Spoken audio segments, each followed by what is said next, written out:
What's your emergency? 5, 4, 3, 2, 1. Welcome to the PIO podcast, a place to discuss all public information-related topics for police, fire, EMS, and local and federal government organizations. It was a good learning experience for a lot of us that social media is not real life. But we have to remember the media are very rarely a target audience. They're simply that conduit. Our words have impacts on individuals, and it may not be positive. So just being thoughtful and mindful of the words that we speak. I think what's so interesting about this position too, and this job and this profession, is that every one of us is looking for purpose, and when we find it here, that's it. To know is that a crisis for one is not necessarily a crisis for another. This episode is sponsored by the Social Media Strategy Summit, the leading provider of social media education. They host annual events designed specifically for government communications professionals like you to help you build and engage your communities through social media. Visit their website at socialmediastrategiessummit.com to learn more and use promo code PIO podcast for 10% off of your registration.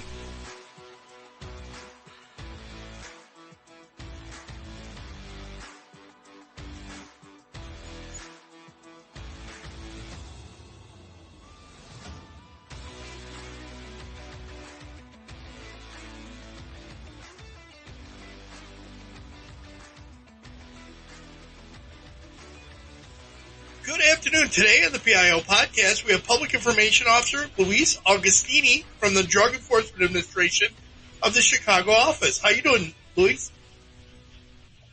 Robert, hey, thanks for having me. Thanks for coming on the show. I really appreciate it. I know it was kind of a little, you had to get permission, and I understand that. Everybody's got to do that. So, you were dogged at it. You kept at it. I really appreciate it. So let's start with the basics. How long have you been with the DEA in this position, and do you have a law enforcement background or a journalism background? So I've been here just about 2 years. I joined the DEA Chicago Division back in July of 2021. So it's been about 2 years. Have been having a great time. Great leadership team, great team all around, great mission. It's not hard at all to come into work every single day. Prior to that, I was at the Chicago Police Department, their Office of Communications and News Affairs. I was there for just under 3 years, and I had joined primarily there in name to focus on the consent decree and police reform and communications around that. But really, everyone had a hand in everything. So everything from critical incidents, preparing for press conferences and stats, speeches, talking points, everything in between, even unfortunately, our eulogies, writing eulogies that, for fallen officers. So, on the law enforcement comms on the PIO side, I really cut my teeth there at CPD. Prior to that, spent about 5 years in the private sector working at a variety of public relations agencies. And at the foundation of all of that was 12 years in the Marine Corps. I served in a public affairs role as a combat correspondent, so essentially a military photojournalist for about 12 years, and as a public affairs chief. So did that in California, in Chicago, Hawaii, and with deployments to Iraq and Afghanistan. Oh, wow, you've really cut your teeth really everywhere. Have been doing this for So, I'd say it's been since I first started working as a communications professional, it's been over 20 years. Oh, so that's excellent. All right. One of DEA's top priorities is fentanyl, and it is everywhere right now. It is a scourge in just about every community in the country. You guys in particular do a lot of messaging about it, particularly about overdoses. So what efforts does the DEA do in their messaging to educate the public about the dangers of fentanyl? So a lot of our messaging is very fact-based. So educating not just on the overall message regarding drug use and abuse and substance use disorder, but really educating the public around the narcotic itself, around fentanyl and its effects, the strength. Some of the things that we message is the strength, how fentanyl is 50 times more powerful than than heroin and 100 times more powerful than morphine. So giving perspective around fentanyl and really how fentanyl is in every category, nearly every category of illicit drug that there is, and also the form that it comes in. So it's being laced into cocaine, into heroin, and other narcotics, and it's also being pressed into pill form.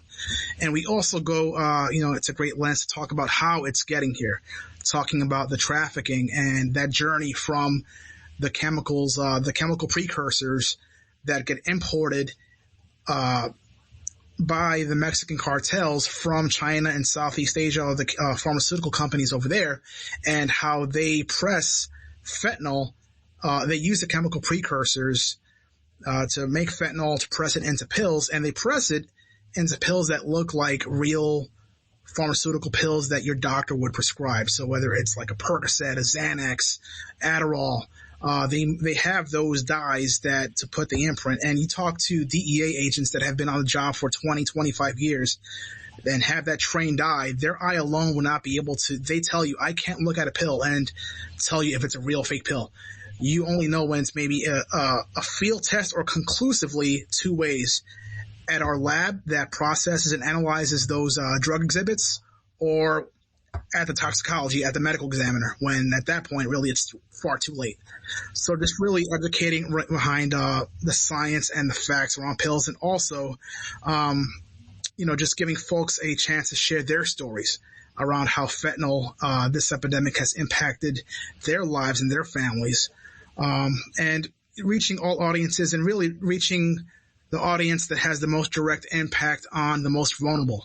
So we're talking about parents and teachers and caregivers and coaches, really focusing on that audience to help them. And also we've created resources for that demographic to help guide conversations on how they can talk to their kids or their students, their athletes around drug use, around fentanyl, because it really is an awkward conversation to have. Just like, you talking to a teen, right?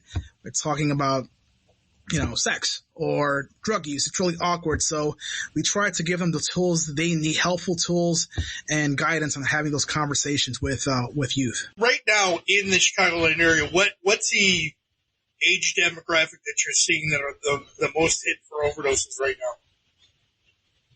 now? So it really does impact all demographics, but it does tend to skew on the older side. Okay. It does tend to use, and when I say older, meaning maybe 45 and higher, we are seeing an increase in teens and young adults, especially the college demographic, 18 to 25.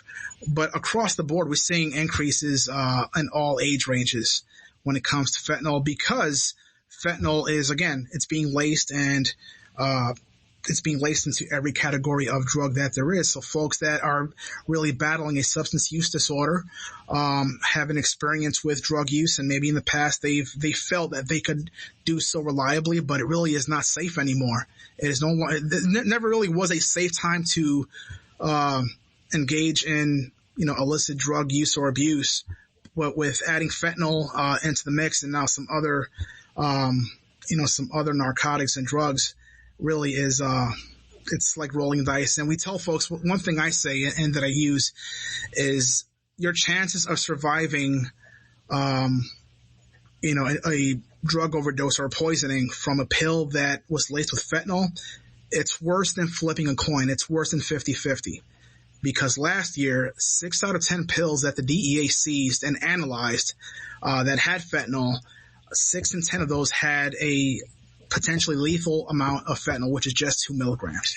Isn't it amazing that trying to explain that to the general public, how small that really is? We have to use pictures. We have to visualize it. I mean, 2 milligrams, it's really hard to think about what 2 milligrams looks like, feels like, weighs, right? It's almost impossible. It's like a pencil tip, right? Isn't that about the size? It's exactly a pencil tip. That's one image that we've used. Other visualizations are just a few grains, similar to like a few grains of salt in a vial or a salt shaker. Not much at all. Not even one shake, right? Or may have seen the penny, where just barely enough that would cover Abraham Lincoln's cheek.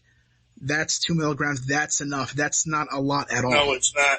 You alluded to this before, but the other drugs right now, xylazine combined with fentanyl, it's really risen dramatically in the last year, and it has serious side effects, including the wounds, and the flesh starts to deteriorate. There's amputations.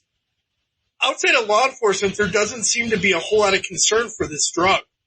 I know, out by me, the emergency rooms and the labs have been testing for this now for probably about 6 months or so, but the general public just doesn't seem to see it unless they've been to, Baltimore, as bad as it is in Baltimore and Philadelphia. So what do you attribute to how we as PIOs can do a better job of educating the public to be more aware of this stuff? Let's take a quick break. I think it would be useful at least to experiment, and I know some universities have started to experiment with this, but experiment with having, a required course maybe for all students entering the university. They used to have a course at my university, which was here's how to go to college class, here's how to study and things like that. They don't have that course anymore, but instead of having something like that, have a course that show students, here's the history of free speech, here's how it is. So I'll not backtrack, but I think when I first started at DEA, obviously I was not an expert on narcotics, right? On drugs, on the field itself. So really, I went through an undertaking of educating myself, of talking to our chemists, establishing a really good relationship with our field intelligence manager in that section, with our diversion team, sitting down, just getting the ears of our experts and trying to learn and reading a lot, whether it's medical journals or the advisories we've put out or the intelligence briefings that I get in my mailbox every single week, making sure that I digest and understood those, and at some point am able to take all of that intelligence and insights, and when appropriate, obviously when it's unclassified, put that in a way that the general audience could understand. So if I'm explaining it to a relative, a family member, a student, somebody who is not law enforcement, someone who's not DEA, right? Being able to explain that, and we do get a lot of help from our headquarters. But again, that all goes back to us as PIOs, really educating ourselves and staying ahead of the curves, and being able to identify those trends and forecasting what will be an issue, right? Once first xylazine, we started seeing increased reports of xylazine being commingled with fentanyl. You look back, and xylazine, very, very small traces, and very few overdose deaths or even seizures, right, back in 2017-18. But believe Puerto Rico and the East Coast, the Northeast, that's when several years ago, we began seeing xylazine show up, Philadelphia, right? And since then it's expanded. Right now it's in 48 out of 50 states. Yeah. Xylazine has been confirmed to be, in our seizures. So again, it's not necessarily brand new, but I think the emergence of it, and the Office of National Drug Control Policy, they named the mixing of xylazine with fentanyl as an emerging threat. That allows them to activate more resources toward combating that. So you are seeing it more frequently in the headlines now, but again, that's because of the dramatic rise in both seizures and overdose deaths, and it's now more visible. We're seeing videos, like you said, of people, victims not showing off, but victims of the wound necrosis, it's called, that fleshy wound that is being caused by xylazine. So I think, the emergence of the information sharing, social media, being able to share information in real time, that's gone so much faster. But I think back in 2017-18, really, there were 0 deaths here in Cook County. No deaths, 0 seizures statewide. And now fast forward to last year, if I get my numbers right, I believe it was about 165 deaths that were related to xylazine, and seizures, about 130 seizures. So again, in the grand scheme of things, fentanyl by far and large still the biggest driver of deaths, and that remains our focus. But you can't discount or ignore 0 to 160. Right, exactly. And interesting thing enough about the whole mixing of the drugs and putting this in there. This drug in particular, it's called the zombie drug too for a while, right?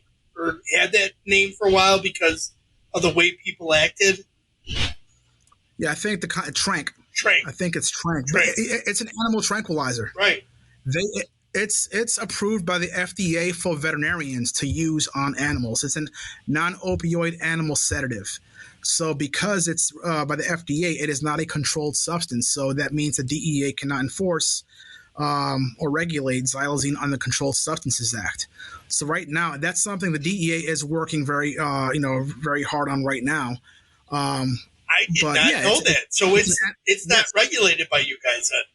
Not by the DEA. It's not under the Controlled Substances Act. It's not a scheduled narcotic then, correct? Correct. Okay. Because it's not approved for human use or human consumption. It's for animals. It's an animal tranquilizer, so that's why. Okay. All right, so you guys, looking at your Twitter and what you guys do on DEA Chicago Division, DIB, you guys put out a lot of prevention information surrounding the One Pill Can Kill campaign. Have you looked at the analytics on the impact of those campaigns? Have you looked at that to try and hone your message better? I think a better metric to answer your question, we have at the agency level, and it's successful when it comes to communication and as far as how it resonates online and the hashtag of One Pill Can Kill and the name and the branding, right? It's resonated. But for me, the bigger metric is, has it resonated with who it needs to?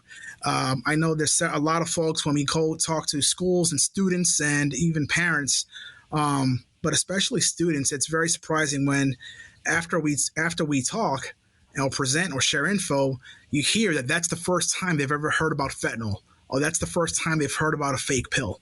And I'm talking about a few months ago. Really? So, yeah. So that tells me and tells us we have a lot of work to do, as great as the branding and the campaign is. And One Pill Can Kill, it's both an enforcement initiative because I think we've had about maybe 3 or 4 rounds of enforcement actions where we go out and initiate enforcement action and seizures and arrests under the One Pill Can Kill banner. It's also a public awareness campaign as well. But yeah, I would say we have a lot of work to do because when we hear students saying, oh, wow, you know what, this is the first time I've heard about fentanyl, or I didn't know that it was in pills, or things like that. You're starting to hear more from students, it resonating, but there's still a lot of ground to cover. So there. Do you think that the reason why kids aren't associating the pills with fentanyl itself is they're thinking they're getting Xanax or one of the other Ritalin, whatever it might be that they think it is? Yeah, and unfortunately, I mean, whether it's for a perceived medical need, whether they haven't been able to get it prescribed by their physician, or they feel they're using it recreationally, or even for studying purposes. Let's say, for Adderall, right? Mm-hmm. Adderall. It's readily available online, especially on social media. So one thing that we've been saying is that now you no longer have to go to an open air drug market. You no longer necessarily need a connect and meet someone in a shady alley or on the corner. Your drug dealer is on your phone now. So, and we've seen our investigations have uncovered where, especially like with Snapchat, it's a 3-step process. So first, it's marketed by that drug dealer, that drug trafficker on Snapchat, Instagram, or especially, 24-hour disappearing posts, right? So they'll message the availability. They make the connection with someone who is interested in purchasing it. They'll move that conversation to encrypted messaging app like WhatsApp, or Telegram, or another, encrypted chat. And then from there, when they're ready to close the transaction, they'll move it to a secure payment app, so Cash App, and some instances that dealer will show straight up to the door, delivery service. So it's very, very dangerous. So it's the availability where it's available. And again, I guarantee these kids are not under the assumption that they know they're rolling dice and taking a pill that has fentanyl, right? They think they're taking a Xanax or a Percocet or an Adderall. So yeah, they I think, but the DEA it's only been about coming up on only 2 years when One Pill Can Kill launched. We issued our first public safety alert. We don't do that very often. And we issued our first public safety alert, I think it was in about 6 or 7 years, around the proliferation of fentanyl being pressed into fake pills and laced into other drugs. So we're still coming up on the 2-year mark of One Pill Can Kill. So it's relatively young, obviously, the campaign. The M30 is it M30s that a lot of people think they're getting. They're trying to buy they're trying to buy Oxy, and that's what a lot of the fentanyl pills are pressed into. Is they come in there, And again, like I said, the traffickers, the cartels, they have those dyes. When you're talking about the dyes, that's the little metal imprint that can print an M30 or Xanax into fentanyl into a pill form. So again, it's really hard to distinguish what's real from what's fake. Okay, so Lou, you do a lot of presentations in the schools, and you talk to young people all the time and organizations. How are they being received in the schools and then in the organizations? And what groups do you wish you could connect with now and that you're not connecting with that you'd like to? I would say at first, I think, think about when you were 15, 16, 17, and you had a student assembly. That was like 70 years ago, dude.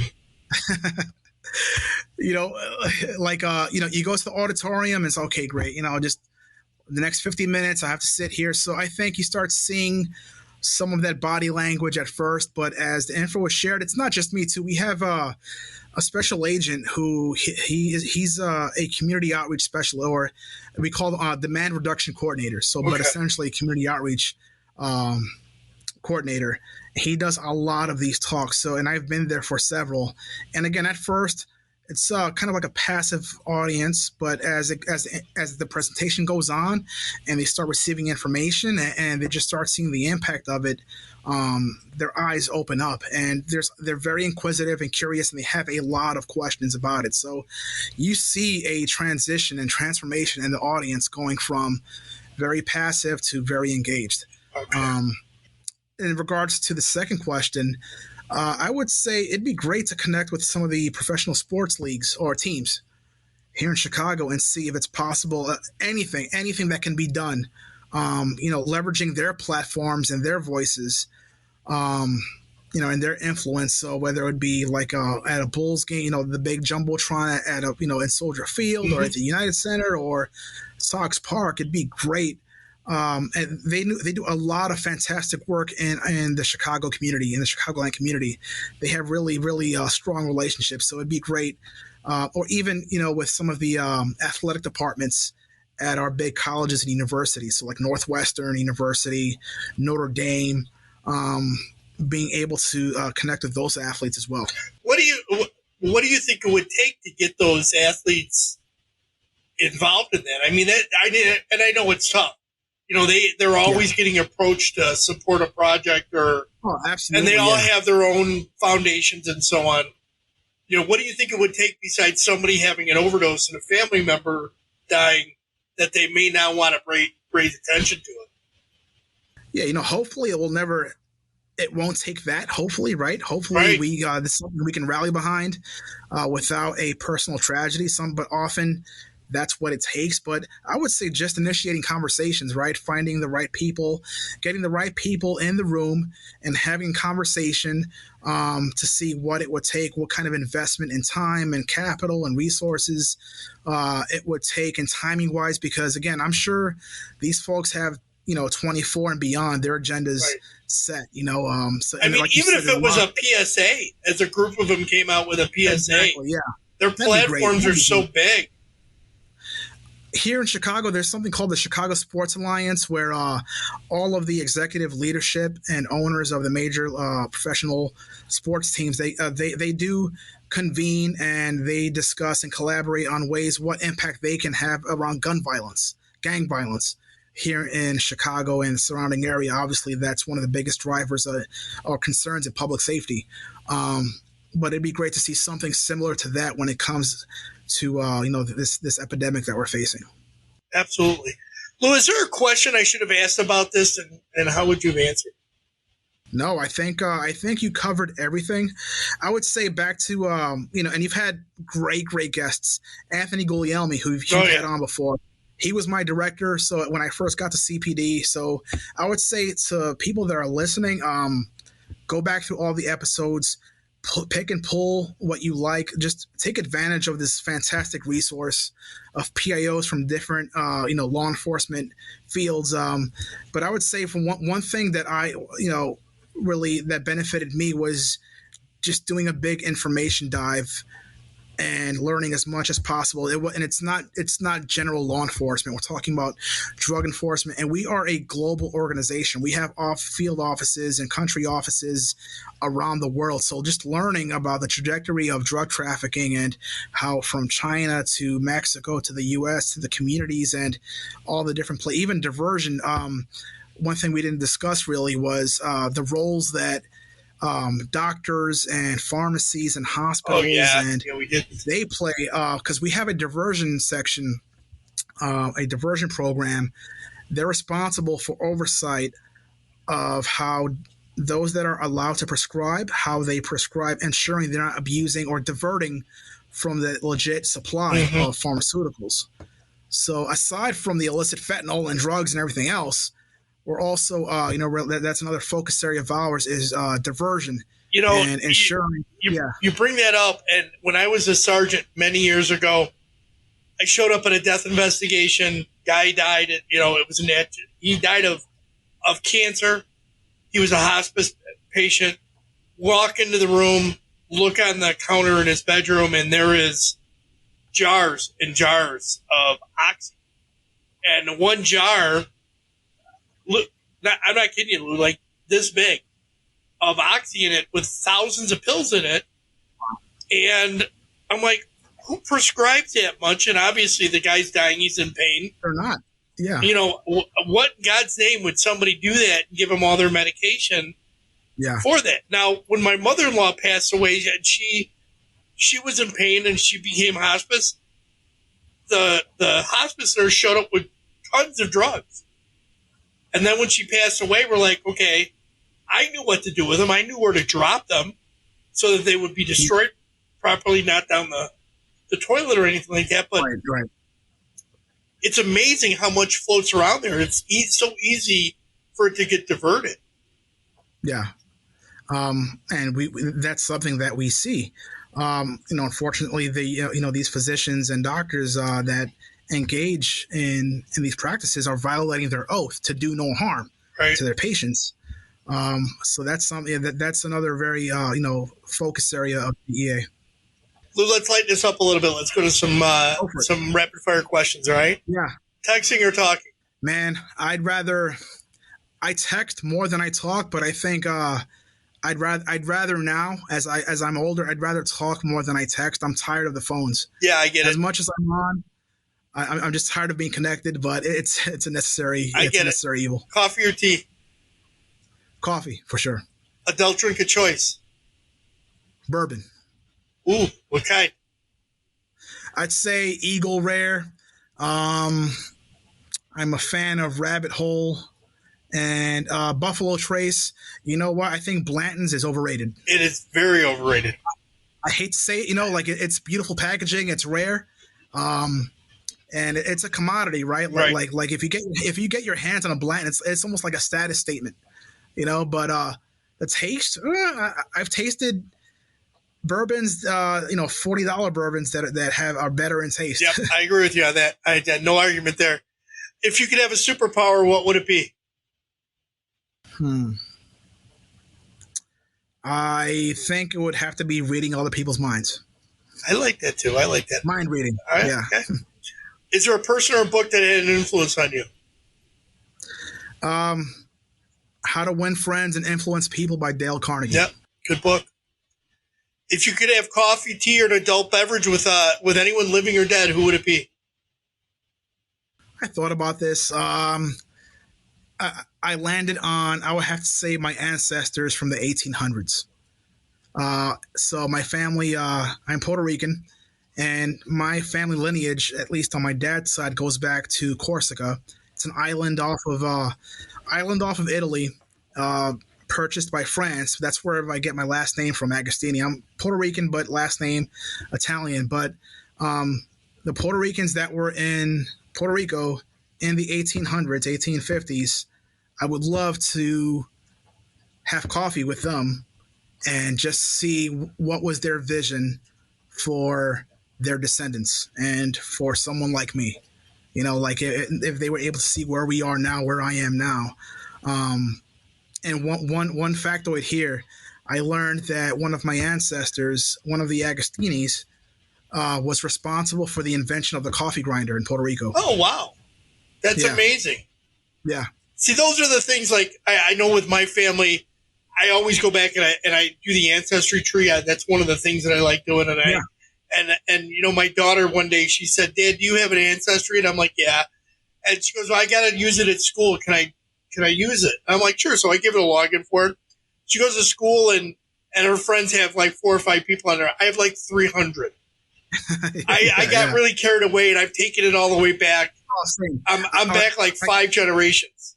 I'm accepting every hint, every hint that come, I'm accepting it. And you see just the tree getting bigger and bigger. Oh, yeah.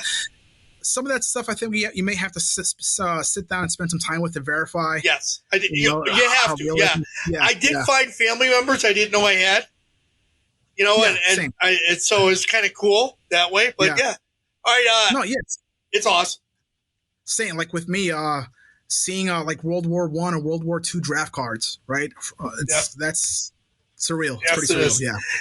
Is it better to ask permission or beg for forgiveness? That's another answer. I'll say evolved with age. I would say I'll be honest. I've been called reckless. Okay. In the past, just because of just full steam. I think that's from my time in the Marines. Straight ahead. Very objective driven.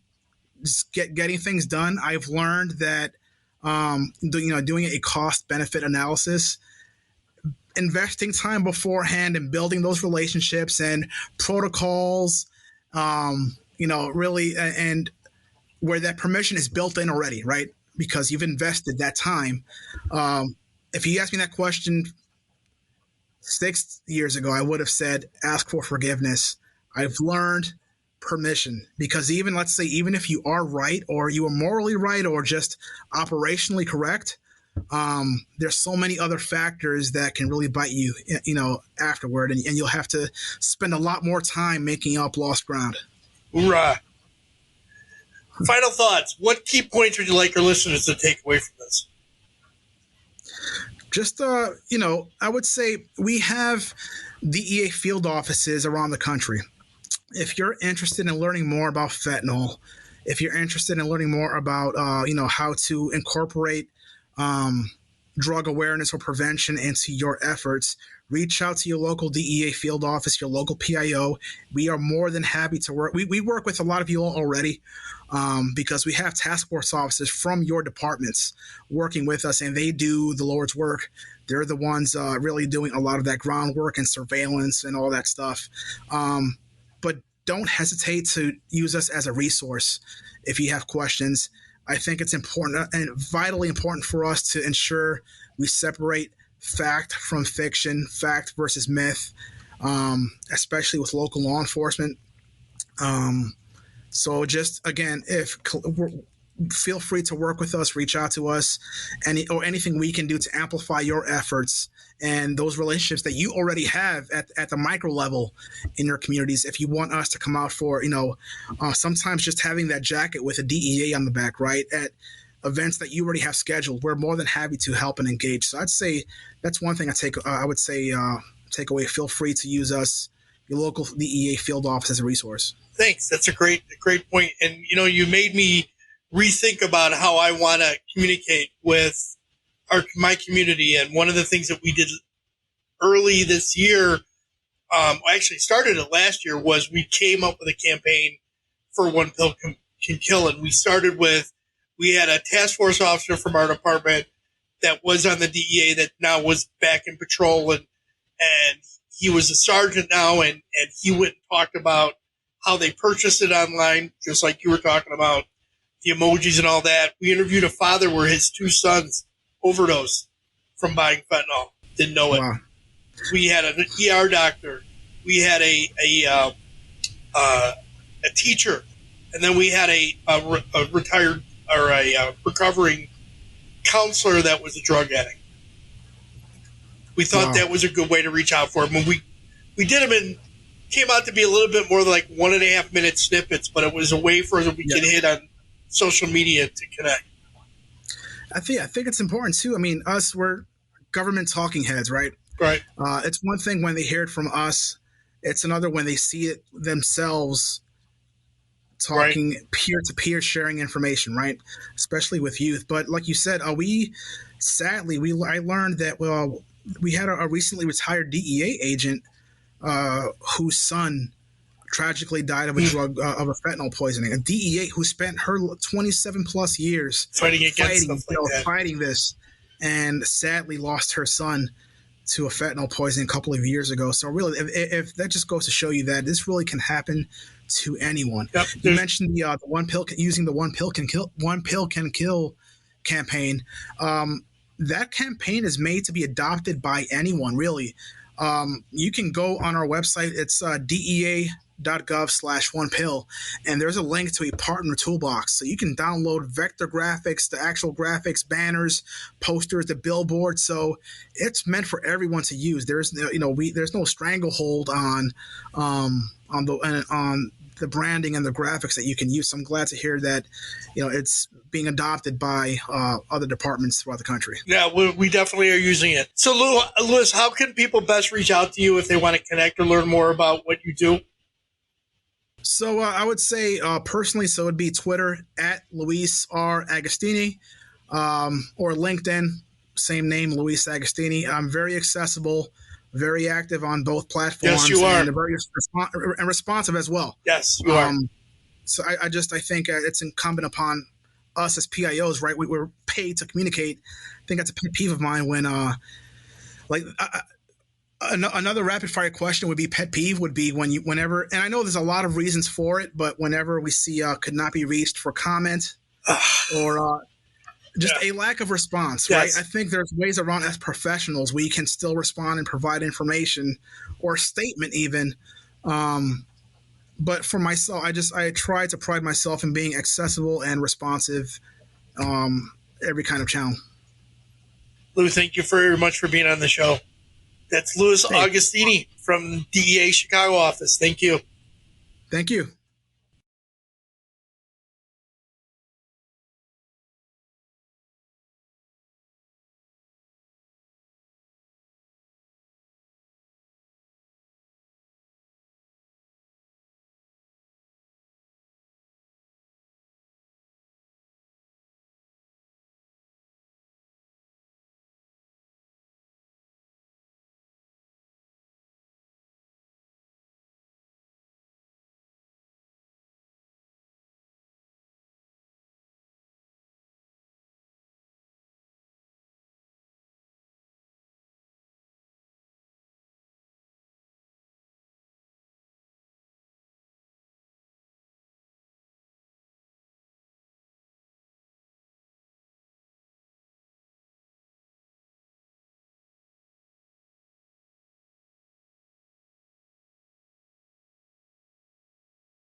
That's all for this week. We hope you enjoyed this episode.